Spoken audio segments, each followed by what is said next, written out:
I'd like to introduce you to Dr. George Koo. Many of you know who this is. Many of you employ NESE on your campus, so you know that Dr. Koo is the founder of that. He's also someone that really is deep into the assessment process of student success.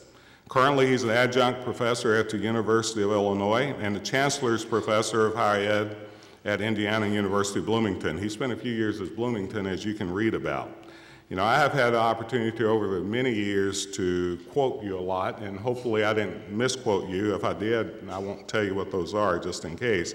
But he has a deep understanding of what engagement is, and he has a deep understanding from a researcher's viewpoint how you can use strategies to engage students and how, in fact, the outcome of that engagement can produce not only a better student while you have them, but you'll have them longer. He received a BA from Luther College, a master's from St. Cloud, and a PhD from the University of Iowa. I would love to bring to the podium now Dr. George Koo. Thank you, sir, for being here.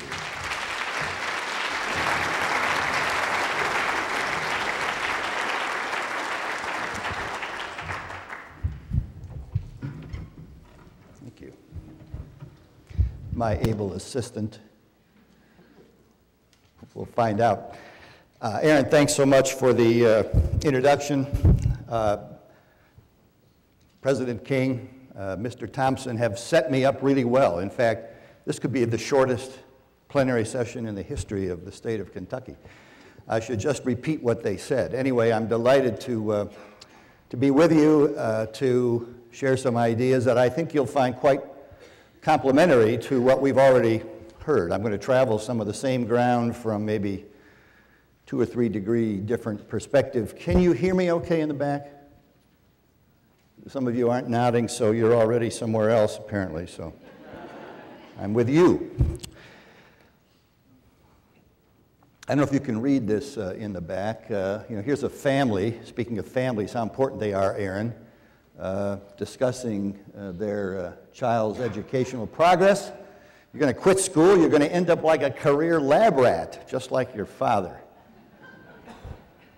So the completion agenda. Of course, you're not the only state that is talking in those terms. You've got the federal government telling us how important it is. Business and industry, actually not so much, but they surely want the skills and competencies that Bob mentioned earlier. I'm going to come back to that in a minute. So I'm really delighted to know that we're on twin parallel and hopefully converging tracks in Kentucky. We want completion, but we also want the completion of high quality credentials, certificates, degrees, whatever it might be. I have, in my aging process, I have begun to simplify my view of the world and our work with students. I'm going to spend virtually all of my time talking about undergraduate education. I'm going to slip back into pre-K 12 a little bit. If we focused on these 3 tasks, we can get the work done that your mission and your priorities, as stated earlier this morning, expect. How do we get students to think about their own thinking? Aaron emphasized this. I'm going to come back to it with a bit more specificity in a moment. Which, by the way, I submit to you, is an unnatural human act that is not discovered and acquired and used without considerable practice. And I'll give you some examples later of what I mean by that. Yeah, there are developmental issues here, certainly very, very important, but there are also practical, pragmatic ways to put students in situations where they are, in fact, required to think about their own thinking. The world, as President King described it, and as I'll come to in a moment as well, demands that knowing something is not enough if you can't understand what it means in relation to many, many other things, including things you don't presently know. So where do students, is that me or, is my time up? I thought I had. Where do students develop the capacity to put together different pieces of information, different ways of knowing? And finally, the true test here is not really so much about what students know, because as we now are very well aware, how much one knows today probably will be less useful to what one knows tomorrow, and those won't necessarily be the same things that will make you productive, effective, and so on and so forth. So the true test is, can our folks take what they are learning and coming to know and do and apply them in different situations and learn how to do that over and over and over again. So you will be sick of this mantra. I'm convinced of it. By 12:15, you're done. You'll walk out of here saying reflection, integration, application, big deal. And I hope it is a big deal, because in each of our jobs, and especially our colleagues who are working with students inside and outside the classroom, if they use this as the litmus test in terms of how they are delivering and interacting with students, we're going to put our people in a much stronger position, both personally and professionally, to do what they need to do with families, community, schools, and their job.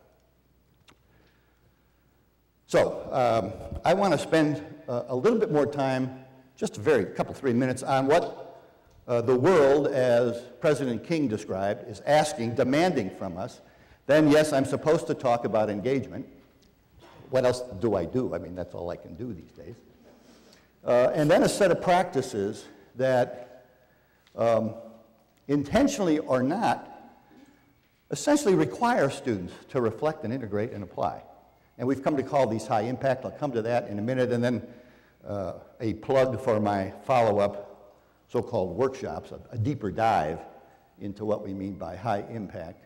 And then 5 unsolicited recommendations for priorities for every campus, 2-year, 4-year in Kentucky.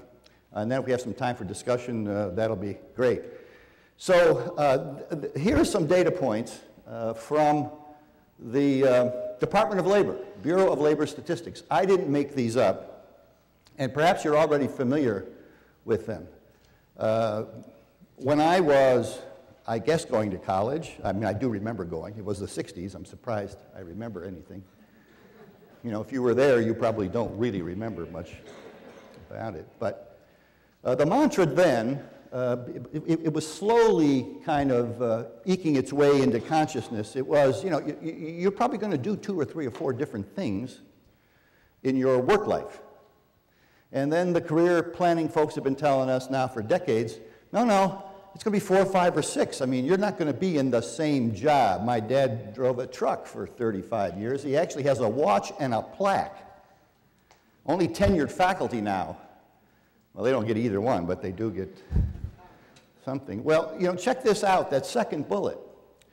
Folks with us now by mid-career, just by the mid-30s, are going to be moving through a dozen or more different kinds of positions. I'm perseverating a bit on these data points because I want you to think about the extent to which the curriculum you are offering is preparing people for this kind of world, whether it's flat or some other description. The churning of the economic environment in which our folks, well, it's political and social as well, but economic for the moment, right? The churning, 1/3 of the people changing jobs. What does it say? 30 million of our peers, colleagues, working in a job today that didn't exist last year. I remember hearing the president of Intel Corp, it's got to be 5 years ago now, say that 90% of the Intel product line in December didn't exist in January of that year. I mean, that's the kind of world that we're supposed to be preparing our students for. Knowing something is important, but being adaptable and knowing how to use it, something else. So, I mean, there are people who, of course, argue that we don't need more college graduates.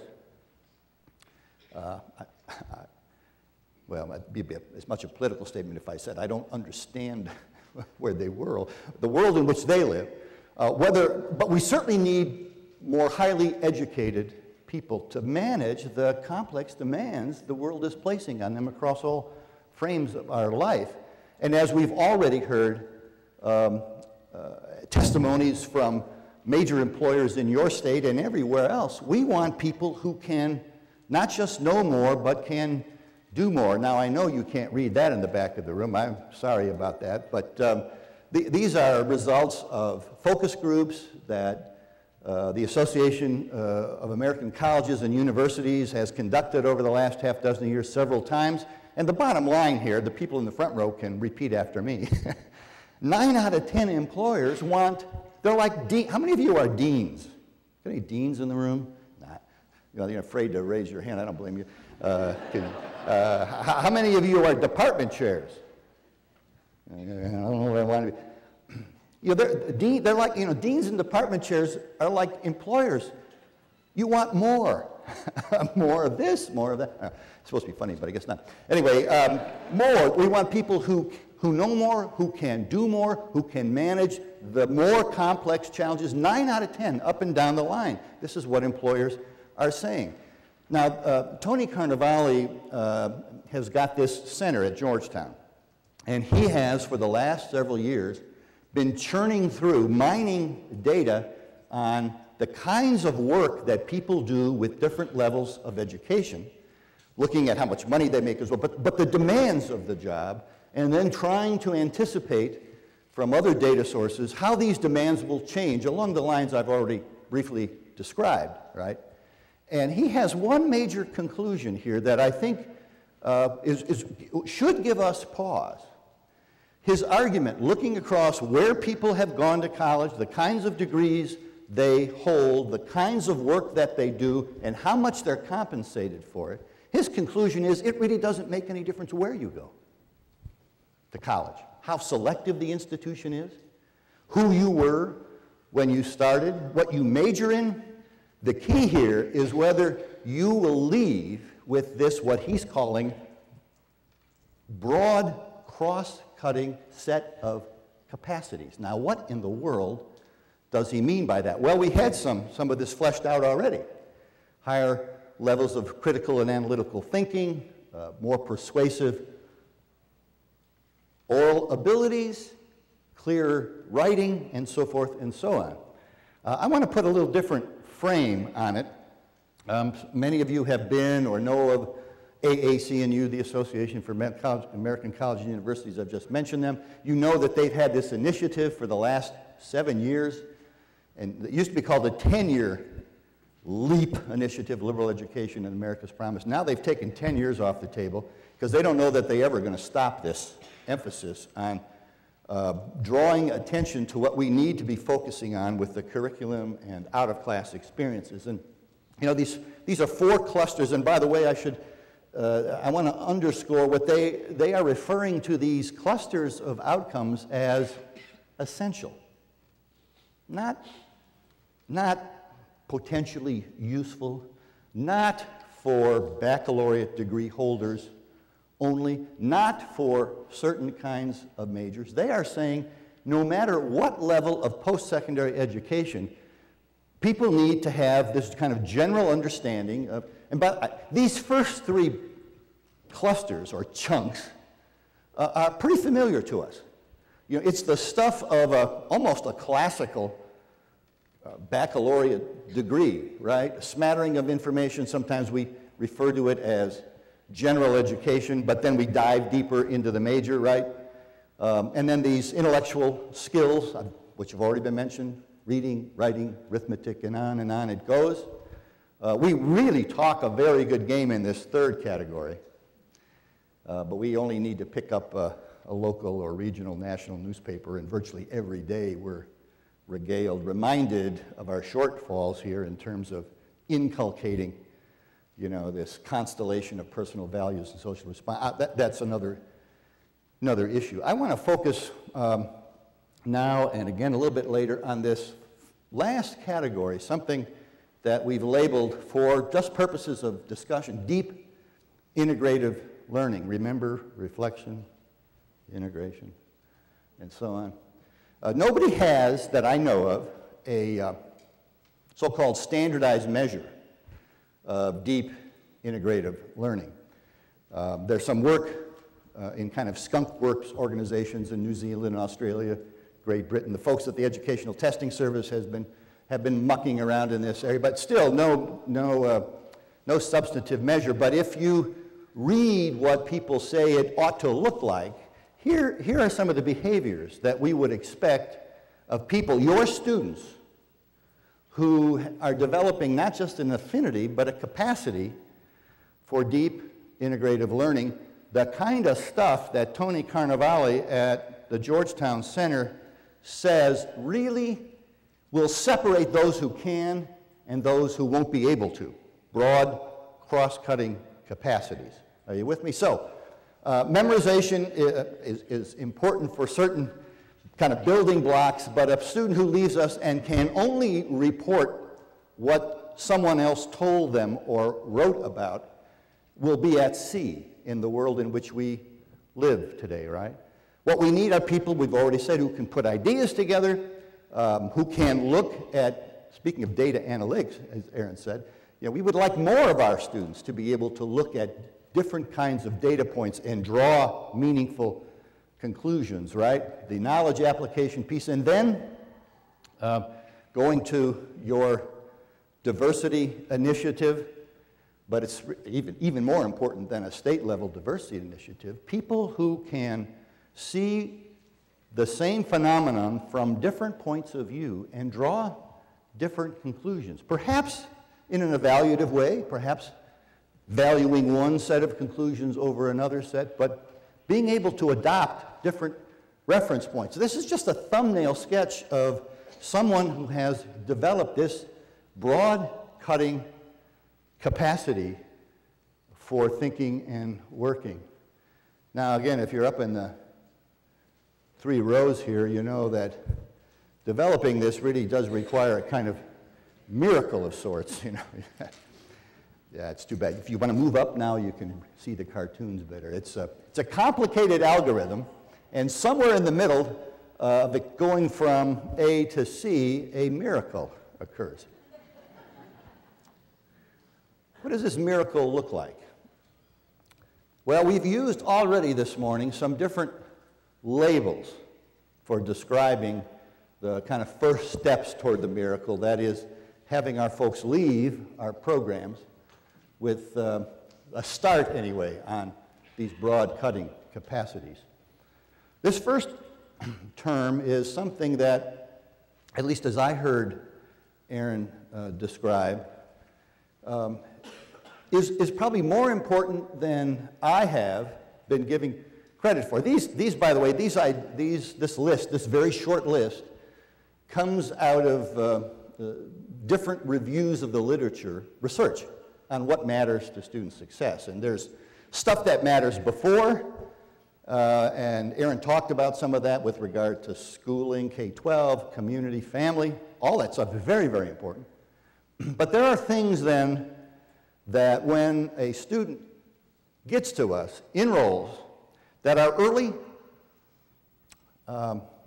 markers of whether they're going to make it, whether they're going to finish at some point. The first of these is what the literature calls, this kind of nice little social science jargon, goal realization.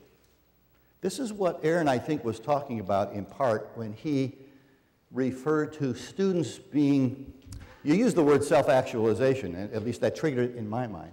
But to me, what goal realization means is that the student can say in his or her own words why they're here. Not the words of a family member, everybody expected me to do this. These words may not be directly tied, by the way, to an area of one's intellectual bliss. I mean, let's be honest, when you were 17 or 18, what the hell were you thinking? No, you probably better not tell me what you were thinking. That will take us off on a take us in the wrong place. But yeah, goal realization. So these words may be related to the importance of peers. It may be that I'm here because I can't imagine any place better for me. There are more people here like me and people I want to be like. That's why I'm here. This is why, by the way, the out-of-class experience is so important for many of our students, because they don't connect immediately with the academic program, even though that's why we've organized the institution around academic programs. That's the way it ought to be. But not all students are ready to connect in meaningful ways to the academic program. You know, goal realization may be because I know I want to live a better life, and I know that I need to get what this place has to offer to do that. That's very different than saying, everybody expects me to be here. There's no I in such a statement. There's no personal investment. So goal realization. And the other thing that I'm going to come back to later is what have we put in place in our student recruitment, orientation, early college days, socialization experiences, first year seminars, to put students in positions where they are being now more concrete in their own language to describe why they're here. I'm going to come back to that. I'll probably come back to it 2 or 3 times, and you'll be sad that I'm spending so much time on it. Of course, fitting in is huge. You know, this is the high-touch stuff. We talk about it. Feeling like this is a place where there are others like me. This notion of academic trajectory. We heard already from President King, you know, the number of credit hours that students amass. If a student doesn't have 18 by the end of the first academic year, the odds drop, so the data show, transcript analyses of hundreds of thousands of transcripts. Some of you know Cliff Adelman. Can you imagine this poor man, you know, for a decade reading college transcripts? That's why he's so goofy. It just went blank. Let me stop this. Sorry, let me just sit here.